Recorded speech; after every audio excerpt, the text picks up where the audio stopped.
My daughter came home from school with scratch marks on her arms from my girlfriend's son, but when I confronted him he denied everything and his mother said my daughter did it to herself for attention, so I did this. I am a single father to my daughter Chloe, 11F. 2 years ago, I started dating Penelope, 34F, who has a son named Titus, 15M. Things moved fast between us, and 6 months ago, we decided to move in together. Penelope and Titus moved into my house since it was bigger and had a better school district. I need to give some background about my situation. Chloe's mother passed away when she was 7, and it has been just the two of us since then. Chloe is a quiet, studious kid who loves reading and drawing. She has always been well behaved and rarely causes any trouble. Penelope seemed like the perfect partner. She was kind, understanding about my situation as a single dad, and Chloe seemed to like her during our dates. Titus appeared to be a typical teenager when I first met him. He was polite enough during our initial meetings and seemed to get along okay with Chloe. Penelope always spoke highly of him, mentioning how he was going through a difficult phase because of her divorce from his father 3 years earlier.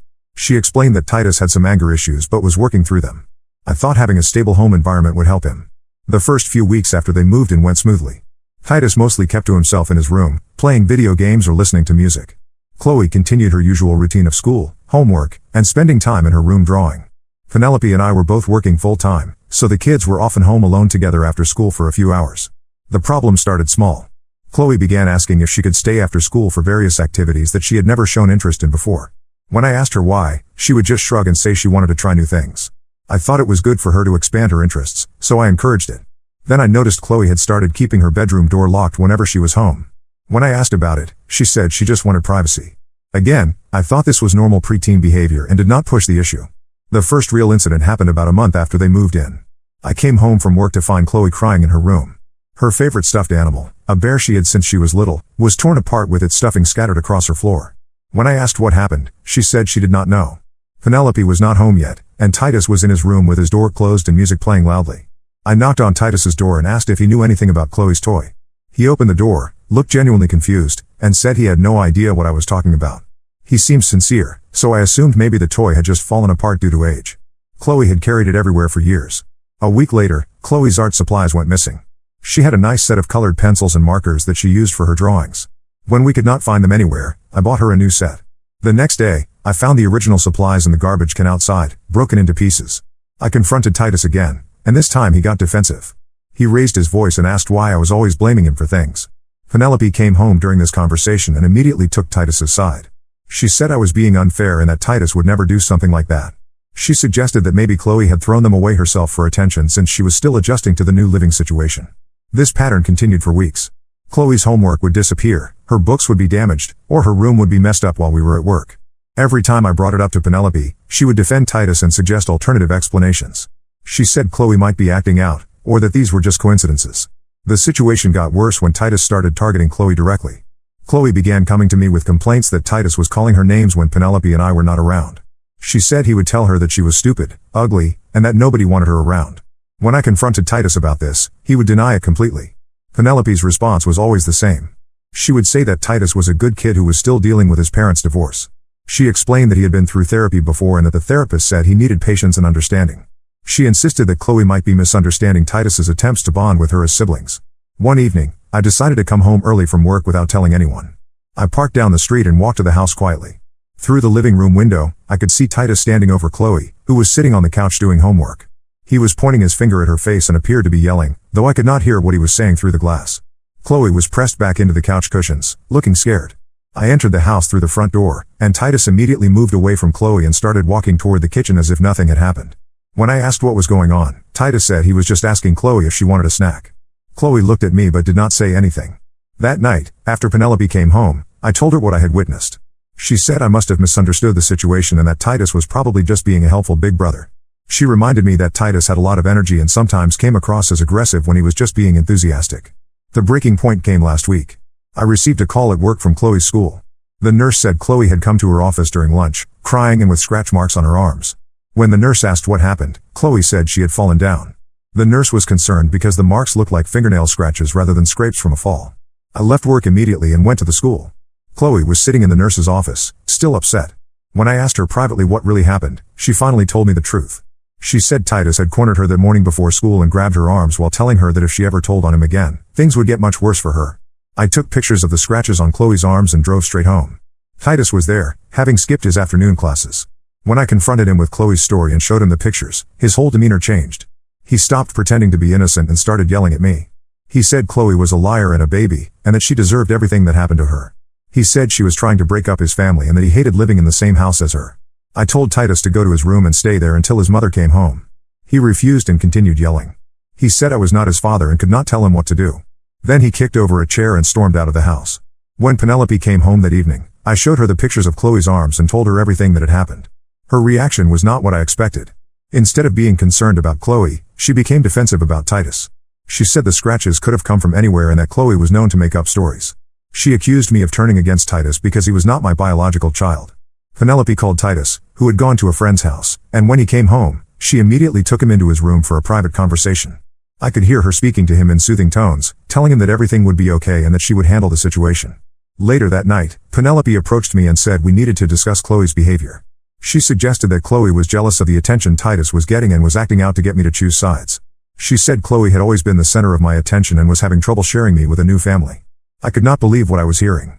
I told Penelope that her son had physically hurt my daughter and that she was more concerned about protecting him than ensuring Chloe's safety.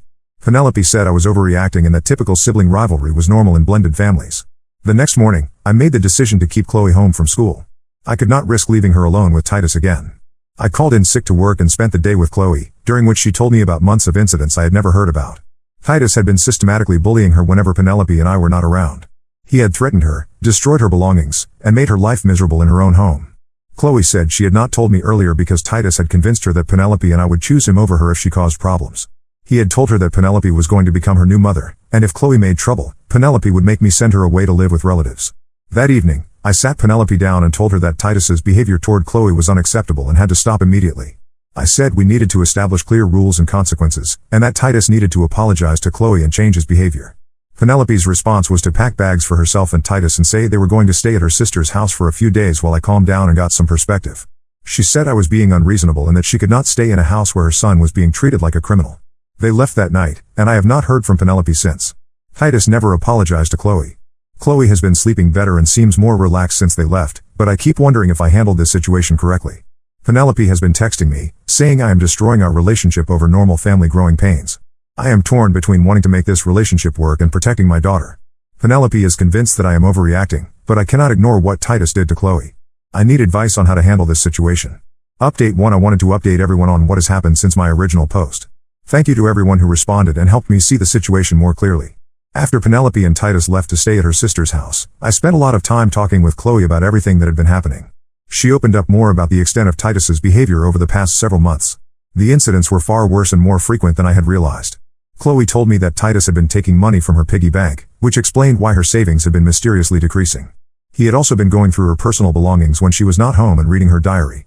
Most disturbing, Chloe said Titus had been following her around the house and watching her through her bedroom door crack when she was changing clothes or getting ready for bed. I felt sick learning about these violations of Chloe's privacy and safety. I had failed to protect my daughter in her own home. Chloe said she had been too scared to tell me because Titus had convinced her that if she told, Penelope would make me choose between them, and Titus said I would obviously choose my girlfriend over my daughter. Penelope continued texting me daily, asking when she and Titus could come home. Her messages focused on how I was being unfair to Titus and that I needed to give him another chance. She said Titus was just acting out because he was having trouble adjusting to our blended family. Not once in any of her messages did she ask how Chloe was doing or acknowledge that Titus had hurt her. 2 weeks after they left, Penelope asked to meet me for coffee to discuss the situation. I agreed, hoping we could find a way to resolve things. Penelope spent the entire conversation defending Titus's actions and minimizing what had happened to Chloe.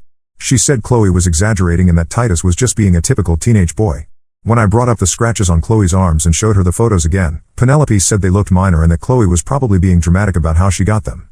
She suggested that Chloe might have even done them to herself to get Titus in trouble. Penelope then revealed something that shocked me.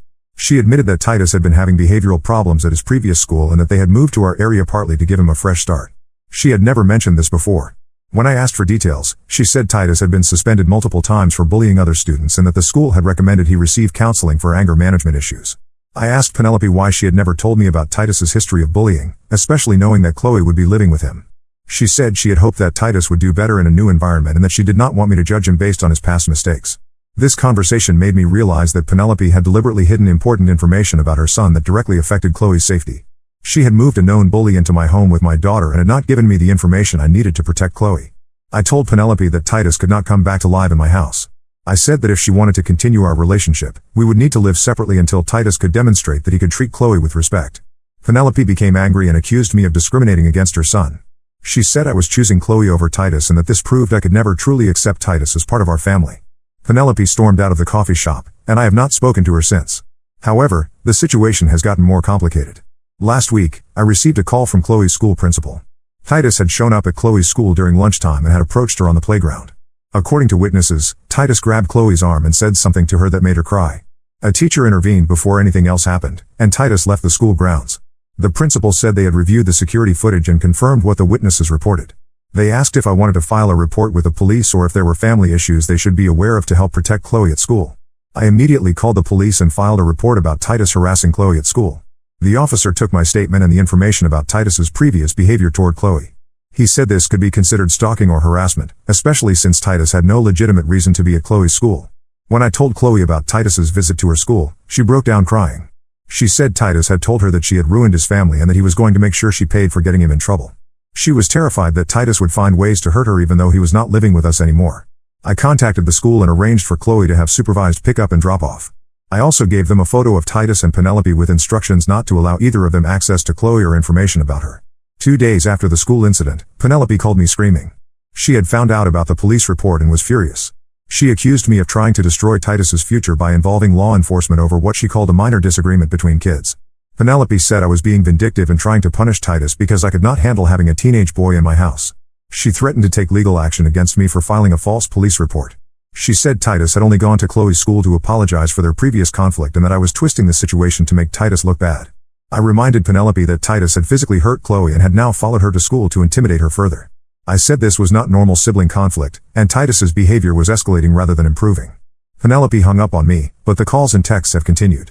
She has been alternating between begging me to drop the police report and threatening legal action.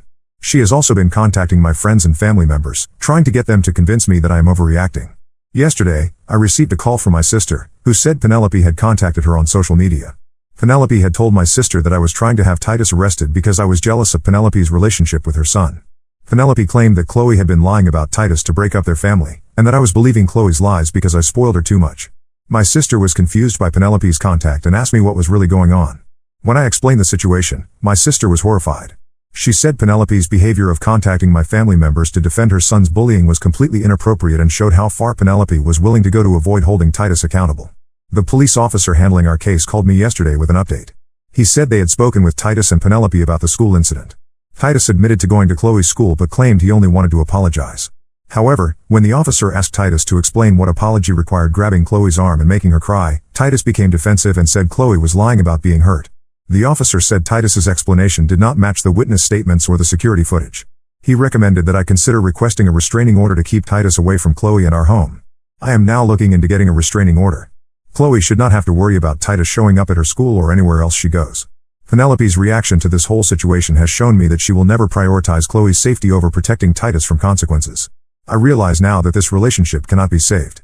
Penelope has made it clear that she will always choose Titus over everything else, even when Titus is clearly in the wrong. Chloe deserves to feel safe in her own home and at school. Update 2: The situation has gotten much worse since my last update. I wanted to share what has been happening because some of the responses to my previous posts suggested that I might be able to work things out with Penelope if we just communicated better. Unfortunately, that is not the case. I did file for a restraining order against Titus as the police officer suggested. The court hearing was scheduled for 3 weeks after I filed the paperwork. During those 3 weeks, Titus violated the temporary restraining order twice. The first violation happened when Titus rode his bike past our house multiple times one evening. Chloe saw him through the living room window and became very upset. I called the police, and they found Titus 2 blocks away. When they questioned him, Titus said he was just riding around the neighborhood and had not done anything wrong. Since he had not actually come onto our property or tried to contact Chloe directly, the officers said they could document the incident but could not arrest him. The second violation was more serious. Chloe and I went to the grocery store on a Saturday morning, and Titus followed us there. He approached Chloe in the cereal aisle while I was getting something from another section. A store employee witnessed Titus grab Chloe's shoulder and say something that made her start crying. The employee intervened and called for store security. By the time security arrived, Titus had left the store, but they had him on security cameras. This time, the police were able to charge Titus with violating the restraining order because he had made physical contact with Chloe. At the restraining order hearing, Penelope showed up with Titus and a lawyer. I had not expected them to fight the restraining order, but Penelope was determined to prove that Titus was being unfairly targeted. The judge reviewed all the evidence I had submitted, including the photos of Chloe's scratches, the school incident reports, and the police reports from the restraining order violations. Penelope's lawyer argued that these were minor incidents being blown out of proportion and that Titus was just a teenager trying to resolve a conflict with his stepsister. Chloe had to testify about what Titus had done to her. Watching my daughter explain to a judge how Titus had bullied and intimidated her was one of the hardest things I have ever experienced. Chloe was nervous but told the truth about everything Titus had done. Titus also had to testify. When the judge asked him to explain his behavior, Titus became defensive and angry. He said Chloe was lying about most of the incidents and that she had been trying to get him in trouble from the beginning. He claimed that Chloe was jealous because his mother was dating me and that Chloe wanted to break up our family. The judge asked Titus directly about the scratches on Chloe's arms and the incident at the grocery store. Titus said Chloe had scratched herself and that he had only touched her shoulder at the store to get her attention so he could apologize. The judge was not convinced by Titus's explanations. She granted a 1-year restraining order that requires Titus to stay at least 500 feet away from Chloe, our home, and Chloe's school. The judge said Titus's pattern of behavior showed escalating harassment and that Chloe deserved protection. Penelope was furious about the restraining order. She stood up in the courtroom and started yelling at the judge, saying that I had turned Chloe against Titus and that the whole situation was unfair. The bailiff had to escort Penelope out of the courtroom. After the hearing, Penelope's harassment of me intensified. She began calling my workplace multiple times a day, trying to get me fired by telling my boss that I was using company time to deal with personal legal issues. She also started showing up at places where she knew I would be, like Chloe's soccer games and school events. Penelope created fake social media accounts to send me messages since I had blocked her real accounts. The messages ranged from begging me to reconsider the restraining order to threatening to sue me for defamation. She claimed I had destroyed Titus's reputation and future by involving the police and courts. The most disturbing incident happened a month ago. Chloe and I came home from dinner to find our front door had been damaged. Someone had tried to pry it open, leaving scratches and dents in the wood around the lock. Nothing was missing from inside the house, but Chloe's bedroom had been gone through. Her drawers were opened, and her belongings were scattered around. I called the police immediately. They took fingerprints and photographed the damage, but there was no direct evidence of who had broken in. However, the officer noted that this type of break-in, where nothing valuable was stolen but a child's room was specifically targeted, often indicated harassment rather than a typical burglary. 2 weeks later, I found out who was responsible for the break-in. Chloe's friend Madison lives 3 houses down from us. Madison's mother called me to report that Madison had seen Titus in our neighborhood on the night of the break-in. Madison had been looking out her bedroom window and saw Titus walking behind our house around the time the break-in must have occurred. I provided this information to the police, who questioned Titus about his whereabouts that night.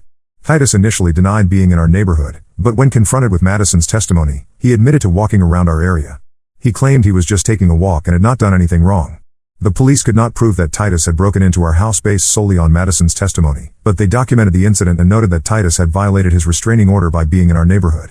During this time, I also learned more about Titus's history from Penelope's ex-husband, Titus's father.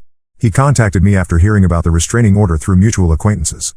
Titus's father told me that Titus had similar behavioral problems when he lived with him, including bullying his younger cousins and destroying their belongings. Titus's father said he had tried to get Titus into counseling and anger management programs, but Penelope had fought against it. She insisted that Titus's behavior was normal and that everyone else was being too sensitive. Eventually, Titus's father had agreed to let Titus live primarily with Penelope because the constant conflicts were affecting their other relationships. Titus's father also told me that Penelope had a pattern of moving whenever Titus's behavior caused problems. They had lived in 3 different towns in the past 4 years, always leaving after Titus had incidents with other children or at school. Penelope would blame the schools or other parents for not understanding Titus, and then they would move somewhere new for a fresh start. This information explained why Penelope had been so determined to make our relationship work despite Titus's behavior toward Chloe. She was running out of options and needed stability, but she was not willing to address Titus's underlying problems. Last week, I made the decision to sell my house and move to a different town. The constant stress of worrying about Titus showing up and harassing Chloe was affecting both of our lives. Chloe was having trouble sleeping and was constantly anxious about going anywhere in our neighborhood. I found a house in a town about an hour away, closer to where my sister lives. Chloe will be able to start fresh at a new school where Titus does not know anyone and cannot easily find her. I have arranged to transfer to a branch of my company in the new area. Penelope found out about our move through social media posts from Chloe's friends. She has been sending me dozens of messages begging me not to take Chloe away and claiming that Titus has learned his lesson. She says Titus misses Chloe and wants to make things right. I have not responded to any of Penelope's messages. Chloe and I are moving next week, and I have not told Penelope our new address. The restraining order will still be valid in our new location, and I have already contacted the police in our new town to make them aware of the situation. Chloe is excited about the move and the chance to start over. She has been sleeping better just knowing that we will be far away from Titus and Penelope. The house we are moving to has a good school district, and Chloe will be able to join the art club and other activities she has been interested in.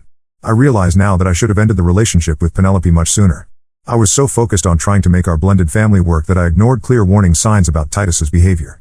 Chloe paid the price for my poor judgment, but I am committed to making sure she feels safe and protected going forward. Update 3: This will be my final update on this situation. Chloe and I have been settled in our new town for 3 months now, and I wanted to share how things have been going.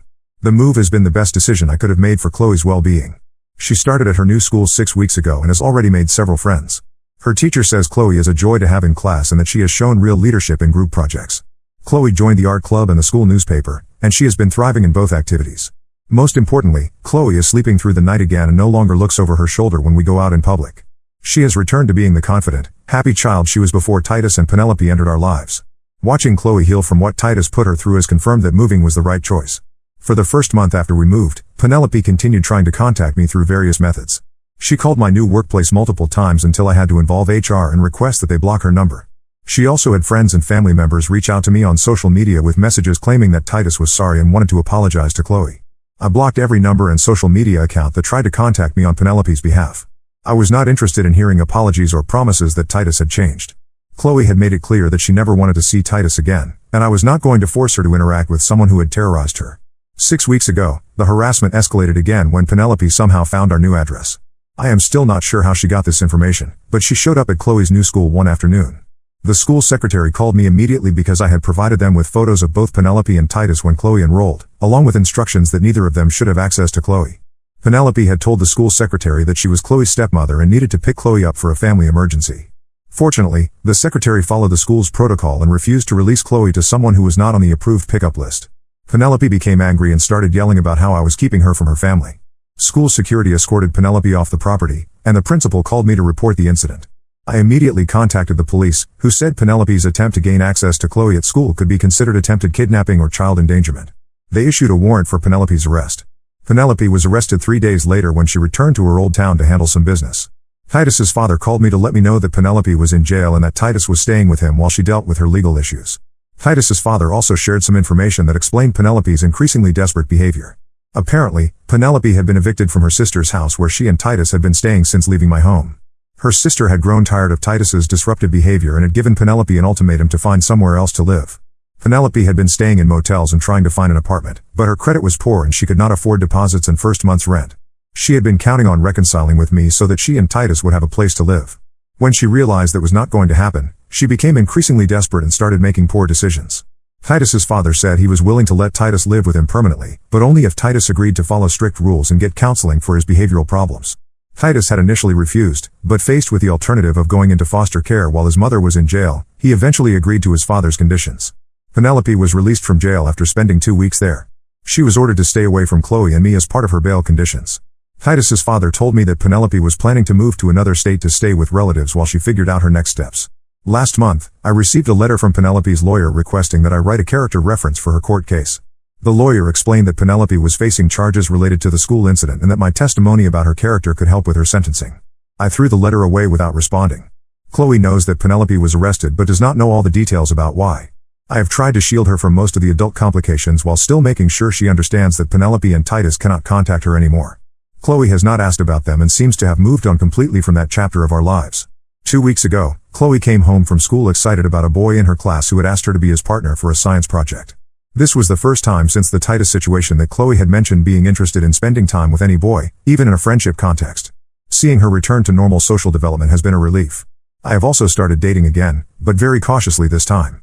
I met someone through a parent group at Chloe's school, and we have been taking things very slowly. Chloe has met her a few times in group settings and seems comfortable around her. This woman has a daughter Chloe's age, and the two girls get along well. Most importantly, this time I have been completely honest about what happened with Penelope and Titus. I explained that Chloe had been bullied by my previous girlfriend's son and that Chloe's safety and comfort are my top priorities in any relationship. The woman I am seeing has been understanding and supportive of my approach. I have learned several important lessons from this experience. First, I should have trusted Chloe's initial instincts about Titus instead of dismissing her concerns as adjustment issues. Children often recognize threats that adults miss or rationalize away. Second, I should have done more research about Titus's behavioral history before allowing him to live with Chloe. Penelope's secrecy about Titus's problems should have been a major red flag, and I should have insisted on full disclosure about any issues that could affect Chloe's safety. Third, I now understand that some people will never prioritize child safety over their own convenience or denial. Penelope was more committed to protecting Titus from consequences than she was to ensuring Chloe's safety. No relationship is worth exposing your child to that kind of risk. Chloe and I have built a peaceful, stable life in our new town. Chloe is excelling in school, has made good friends, and feels safe in her own home again. We have established new routines and traditions that belong just to us, and Chloe has never expressed any desire to return to our old town or see Penelope and Titus again. I am sharing this final update to encourage any other parents who might be in similar situations. Trust your child when they tell you someone is hurting them. Prioritize your child's safety over any adult relationship. And do not be afraid to make dramatic changes, like moving to a new town, if that is what it takes to protect your child. Chloe deserves to grow up feeling safe and supported, and that is exactly what she is going to get. Now let's move to the next story. Story 2. I found out I have a secret brother my parents gave up for adoption. Then discovered they've been in touch with him for years without telling me. I, 28M, recently discovered that my parents have been hiding a huge secret from me my entire life. I have an older brother who was given up for adoption when he was a baby.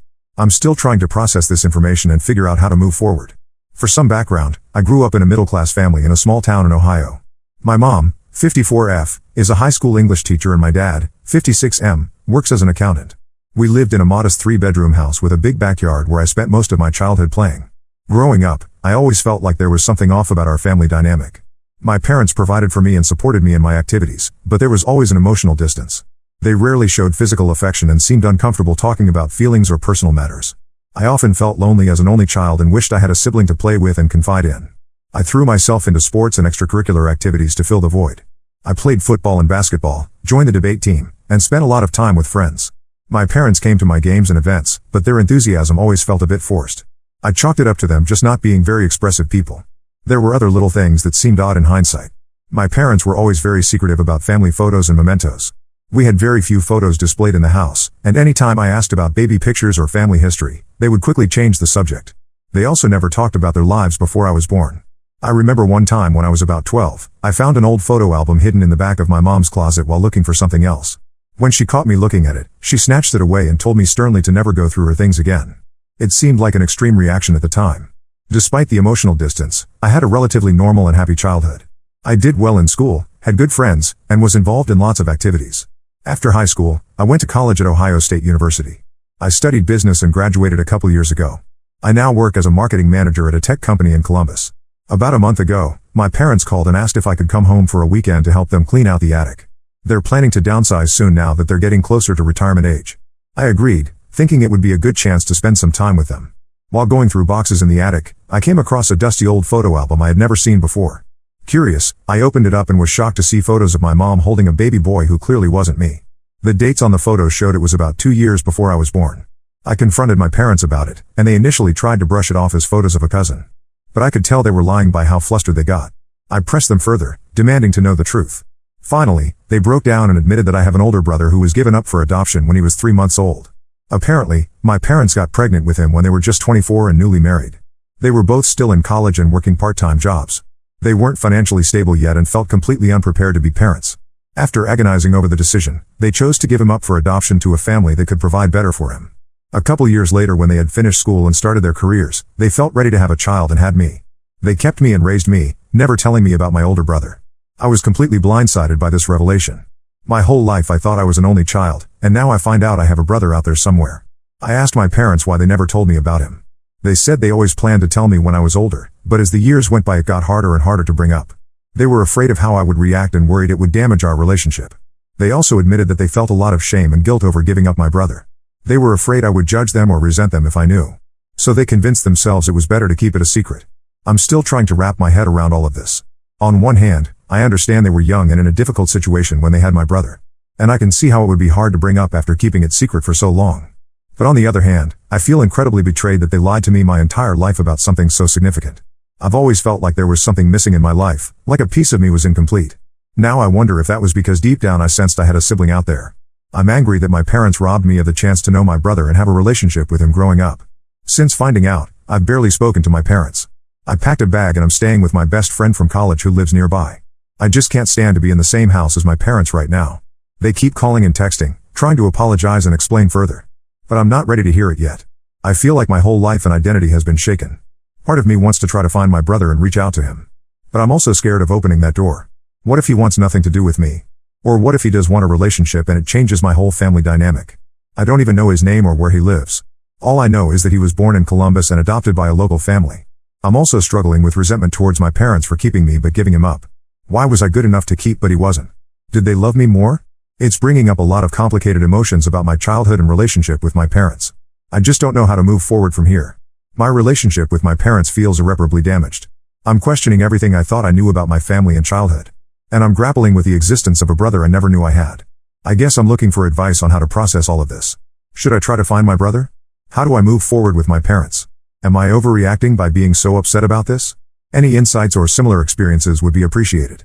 I feel lost and don't know what to do next. Update 1. It's been about 3 weeks since I found out about my brother, and a lot has happened since then. I wanted to give an update on the situation. After my initial post, I took some time to process everything and think about how I wanted to move forward. I spent a lot of time talking things through with my best friend and a couple other close friends. They were shocked by the revelation but very supportive. They encouraged me to take the time I needed to sort through my feelings. I also did a lot of research online about adoption and people who discover secret siblings later in life. It helped me realize that my situation, while painful, isn't as uncommon as I thought. Reading other people's stories made me feel less alone. After a lot of consideration, I decided that I did want to try to find my brother if possible. I felt like I owed it to myself to at least attempt to connect with him, even if it didn't work out. I was nervous about potentially disrupting his life, but I figured he had a right to know about me too if he was interested. I approached my parents about getting more information to help with the search. They were hesitant at first, worried about how it might impact everyone involved. But after some discussion, they agreed to give me what details they had about the adoption. They told me that my brother was born on May 15, 1992 at Mount Carmel Hospital in Columbus. He was adopted through a local agency called Adoption Circle. My parents didn't know the names of the adoptive family, but they did know it was a married couple in their early 30s who lived in the Columbus suburbs and both worked as teachers. Armed with that information, I started looking into adoption registries and DNA testing services. I signed up for a couple adoption search registries. I also ordered DNA tests from 23andMe and Ancestry.com. It was a long shot, but I figured it was worth a try. To my complete shock, within just a few days of submitting my DNA to Ancestry, I got a match. My brother, James, 30M, had also done DNA testing recently out of curiosity about his birth family. When he saw my name come up as a close match, he reached out to me through the Ancestry messaging system. We exchanged a few messages through Ancestry and then moved to email. We were both cautious at first, not wanting to get our hopes up. But as we shared more details, it became clear that we were indeed biological brothers. We decided to meet up in person. We chose a coffee shop in a town halfway between where we each live. I was incredibly nervous leading up to it. What if we had nothing in common? What if he resented me for being the child our parents kept? But when we finally met, it was like looking in a mirror. We have so many of the same mannerisms and expressions. We're both about 6'2" with brown hair and green eyes. We even have the same crooked smile. We spent hours talking and getting to know each other. It turns out we have a ton in common, similar interests, sense of humor, even the same favorite foods. We both played football in high school and studied business in college. We're both big Ohio State football fans. James told me about his life growing up. He had a good life with his adoptive family. They were loving and supportive, and he never felt like he was missing anything. He grew up in Westerville, a suburb of Columbus. His adoptive parents were both elementary school teachers, just like my parents had said. He said he had always known he was adopted. His parents were very open about it from the time he was young. He had been curious about his birth family but hadn't actively searched until recently when he decided to do the DNA test. As we talked more, James revealed something that completely shocked me. He said that a few years ago, our parents had reached out to him through the adoption agency. They wanted to reconnect now that he was an adult. James was open to it and they had been in contact ever since. I was floored. Not only had my parents lied to me about having a brother, but they had been in touch with him for years without ever telling me. They had met up with him multiple times and even attended his wedding last year. All while continuing to keep me in the dark. I confronted my parents about this and they broke down crying. They said they had wanted to tell me so many times but were afraid of how I would react. They thought if they could establish a relationship with James first, it would somehow make it easier to tell me. But as time went on, the lie just got bigger and harder to confess. I'm beyond hurt and angry. I feel like my entire relationship with my parents was built on lies. How can I ever trust them again? And I'm devastated that I missed out on years of knowing my brother and being part of his life, including his wedding. James has been incredibly understanding about the whole situation. He said he always assumed I knew about him and was choosing not to have contact. He feels terrible about inadvertently being part of the deception. We've talked a lot and are committed to building a relationship moving forward. We've met up a few more times since that first coffee shop meeting. We're trying to make up for lost time and really get to know each other. It's been amazing to discover how much we have in common and share stories about our lives. As for my parents, I honestly don't know if I can forgive them for this. The level of betrayal feels insurmountable. I've told them I need space and I'm not ready to talk to them right now. I'm still staying with my friend indefinitely as I try to figure things out. I'm focusing my energy on building a relationship with James and getting to know his family. His wife and kids have been incredibly welcoming to me. It's been amazing connecting with them, but also bittersweet knowing what we missed out on all these years. I'm still processing a lot of complicated emotions around the whole situation. I'm happy to have found James but angry at the circumstances. I'm mourning the relationship we could have had growing up. And I'm grappling with what this means for my relationship with my parents moving forward. I'm not sure what the future holds, but I'm taking it one day at a time. I'm grateful for the support of my friends and for James's understanding through all of this. I have a lot to think about regarding how to move forward from here. Update 2. It's been about 2 months since my last update, and I wanted to share some new developments in the situation with my family. James and I have continued to build our relationship and get to know each other better. We talk or text almost every day and try to get together in person at least once a week. We've been sharing stories about our childhoods and discovering all the things we have in common. Last month, we took a weekend trip together to Put-in-Bay on Lake Erie. It was great to spend extended time together away from everything else. We rented bikes, went hiking, did some fishing, and stayed up late talking. It really helped solidify our bond as brothers. James has also introduced me to his wife Sarah and their 2 kids, Emma, 4, and Noah, 2. They've been incredibly welcoming and seem excited to have a new uncle in their lives. I've been over to their house for dinner a few times and even babysat the kids one evening. It's bittersweet to be building these relationships now, knowing what we missed out on for so many years. As for my parents, I've had very limited contact with them over the past couple months. I've been staying with my friends still and only communicated with them via text occasionally. They kept trying to apologize and asking to talk in person, but I wasn't ready. About a week ago, I finally agreed to meet up with them to talk things through. I felt like I had processed my emotions enough to have a real conversation without just lashing out in anger. We met at a park near their house, neutral territory where we could talk privately. When we first saw each other, it was awkward. My mom tried to hug me but I stepped back. I wasn't ready for that level of closeness yet. Once we sat down, they broke down crying almost immediately. They apologized profusely for lying to me for so long and for the pain they've caused. They swore they never meant for things to get so out of hand. As we talked more, some new information came to light that shed more context on the situation. It turns out that when my mom got pregnant with James, her parents pressured her heavily to give him up for adoption. My grandparents were very religious and traditional. They didn't approve of my dad, who came from a poorer family, and thought my parents were too young to raise a child. My grandparents threatened to cut my mom off completely, financially and emotionally, if they kept the baby. My parents were young and scared, so they reluctantly agreed to the adoption. They always regretted it but felt powerless to change it at the time. When they had me a couple years later, they were more established in their careers and stood up to my grandparents. But they were afraid to tell me about James because they didn't want me to resent my grandparents or cause a rift in the extended family. I also found out that my dad had been pushing to tell me the truth for years. But my mom was terrified of losing me and kept putting it off.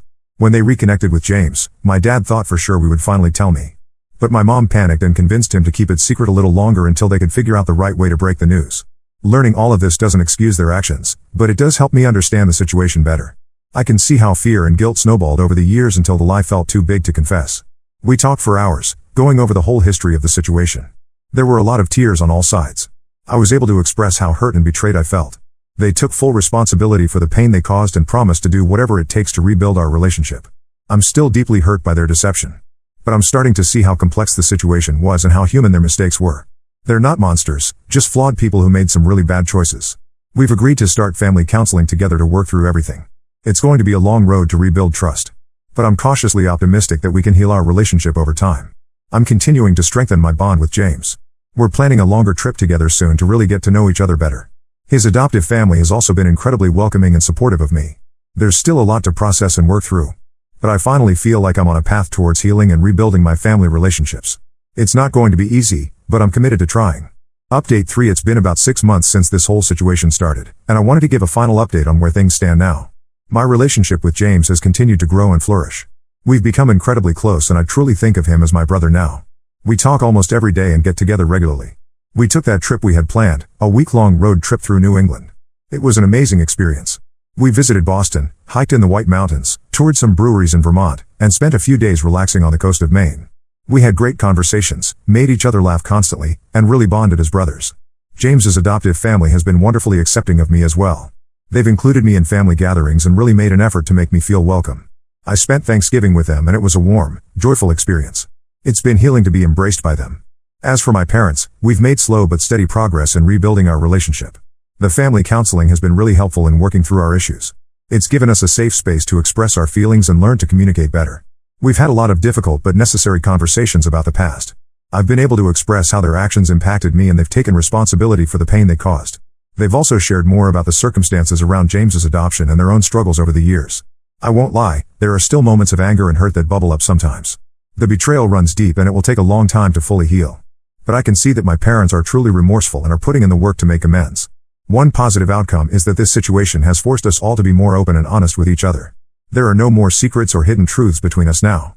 It's led to a new level of authenticity in our interactions. I moved back home about a month ago, which has been an adjustment. But it's allowing us to spend more time together and continue working on our relationship. We're taking it day by day and giving each other grace as we navigate this new normal. James has also started building a relationship with our parents. It's been a bit awkward at times, but overall it's going well. We've even had a few family dinners all together, which would have been unimaginable 6 months ago. Last month, we all got together to celebrate James's birthday. It was the first time we've all been together for a family celebration. There were definitely some emotional moments, but overall it was a positive experience. It felt like a step towards becoming a real family unit. I still have moments where I grieve for the years lost in the relationship I could have had with James growing up. But I'm trying to focus on the present and future rather than dwelling on the past. We can't change what happened, but we can make the most of the time we have now. This whole experience has taught me a lot about forgiveness, family, and the complexities of human relationships. It hasn't been easy, but I truly believe we're all coming out stronger on the other side. I'm cautiously optimistic about the future of our family. We still have work to do, but I feel like we're on the right path. I'm grateful for the brother I've gained and the deeper connections we're forging as a family. Looking ahead, James and I are planning to start a podcast together about our experience and other adoption stories. We hope it might help other families going through similar situations.